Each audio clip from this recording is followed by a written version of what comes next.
Hi Ian, thank you for coming and letting me interview you. First, It's a pleasure, Jack. It's an absolute pleasure. How can I help you? for my school homework, we have been asked to interview somebody who has helped the community in some way. Good. Please could you tell me what your job was? Of course, with pleasure. I was a policeman for 38 years. And a lot of that time I spent working as a detective in the CID. Do you know what the CID is? Have you heard of that, Jack? CID means the Criminal Investigation Department, so it's where the detectives work, who work out of police stations. So for a long, long time, I was a policeman and particularly a detective in South Manchester, working in Didsbury. How did you get that job? Oh, what a good question, and I'm getting quite old now, so I've got to think back to when I was a bit older than you. And the real answer is that in a long, long time ago, in the 1970s, my dad was a policeman in Didsbury. Funnily enough, he was what they called the station sergeant. Do you know where Didsbury Police Station is? Or was? Just round the corner. Just round the corner from you. Well, my dad was the police sergeant there, and my granddad was a policeman in Manchester, so I was like what they call a third generation. It was a bit of a natural thing for me to do.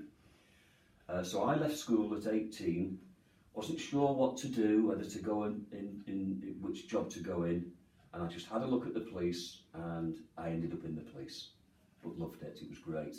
I was about 18, Jack, when I went in, would you believe?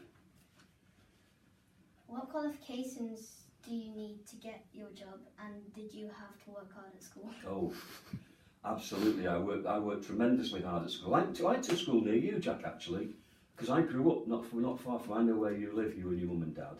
And I worked very hard at a school called Parswood. And I just did O levels and A levels.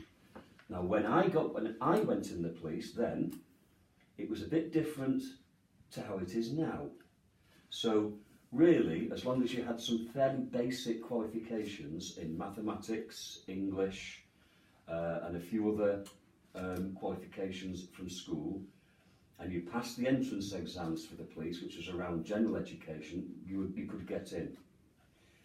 And it's changed a lot, Jack, nowadays, and probably your mum and dad talked to you about this, because a lot of people going in the police now have a thing called a degree from university. Have you heard of degrees? No.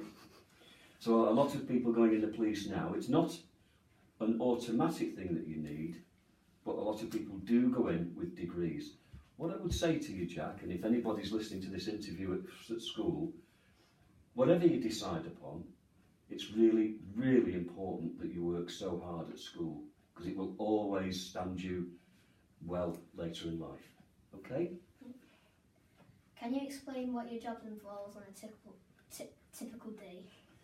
With pleasure. Yeah, I'm a typical day. The thing about the police is that what was really exciting about it was that there really wasn't a typical day, because I would go into work as a detective and I didn't know what I was going to walk into, whether it was robbers, whether it was people who'd had a fight, and sometimes even worse things, or just people committing very, very minor crimes.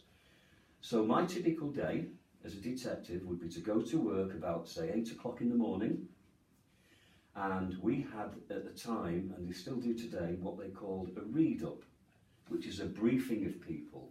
So we all came together at about 9 o'clock in the morning, and we looked at what jobs there were that we had to do, and we made a plan for the jobs that day. So that day, because it was exciting, because I didn't know what was going to come through the door, we could be interviewing people like you're interviewing me now. I could be going out. Have you watched police programmes on the telly? Yeah. Yeah. What sort of programmes do you watch? Can't remember. You can't remember? Well, I would be going round to places where perhaps there'd been robberies or burglaries, and looking at we called it the crime scene, and then speaking to people to get information off them, just like you're doing now. Can I finish and tell you that the days in the police could be very, very long, and we used to say that we would work very hard and then play very hard. Okay? Yeah. Good. How does your job or being a policeman in general help the community?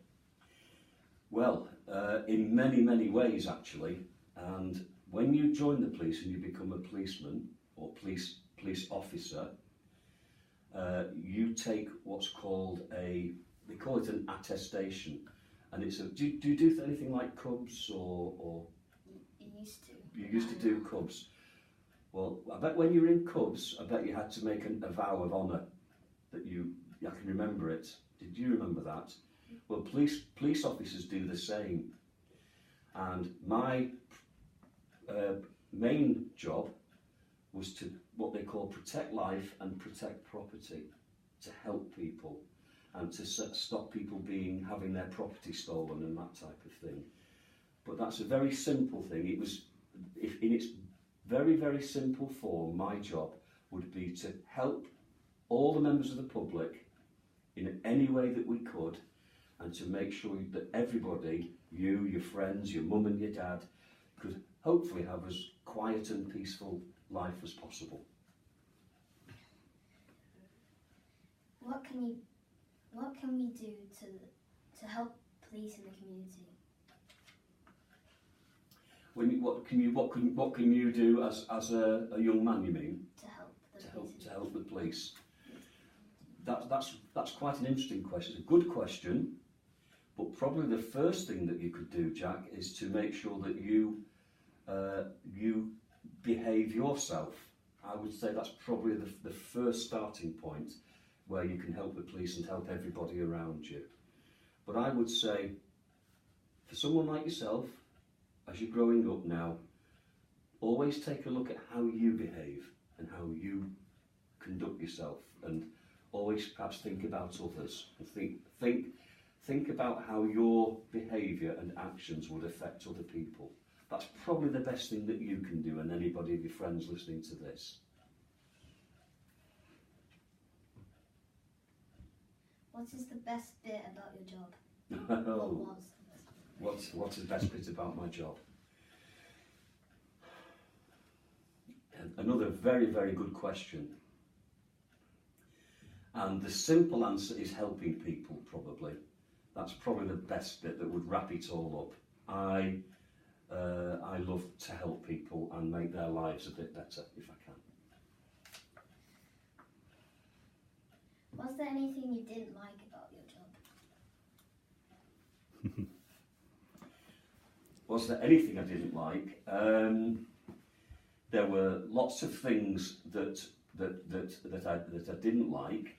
The sort of things I would mean is seeing people hurt, because I did see people hurt. I saw some people who perhaps weren't as lucky in life as you and your family, and your friends who are maybe listening to this. They perhaps didn't have the support around them that you've got from mum and dad, and your bigger family and all your friends. So I didn't like that. I didn't like seeing people get hurt. Those are the main things, Jack, really.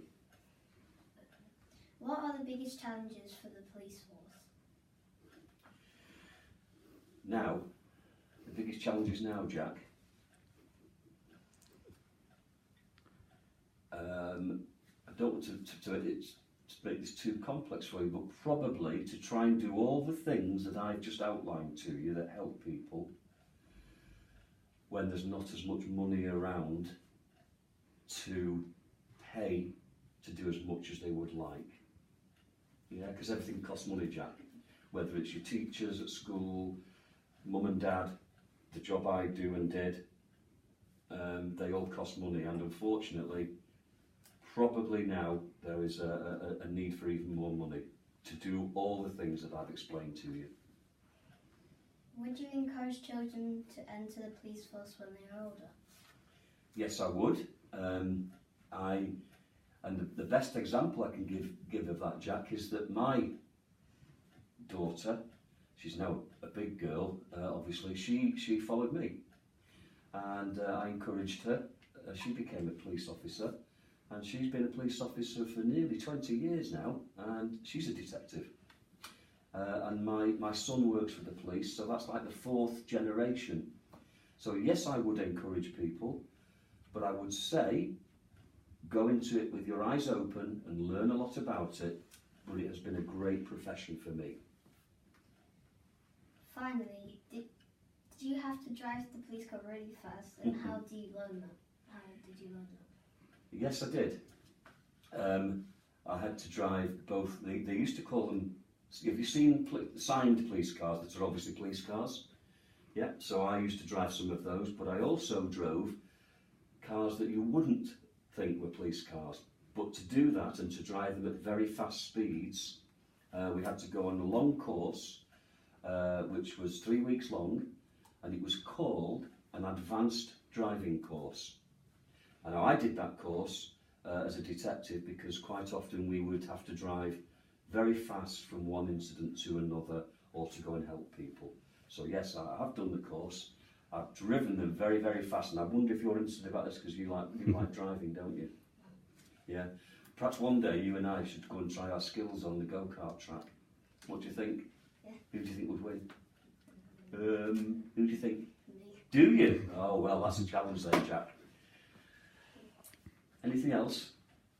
Did you ever get caught for speeding, either in or out of work? In or out of work? I'm trying to get some indication off your daddy here how we answer that one. I think I'll have to answer it truthfully, because we should always tell the truth. And the truth is, I've been caught speeding both at work and out of work. I have.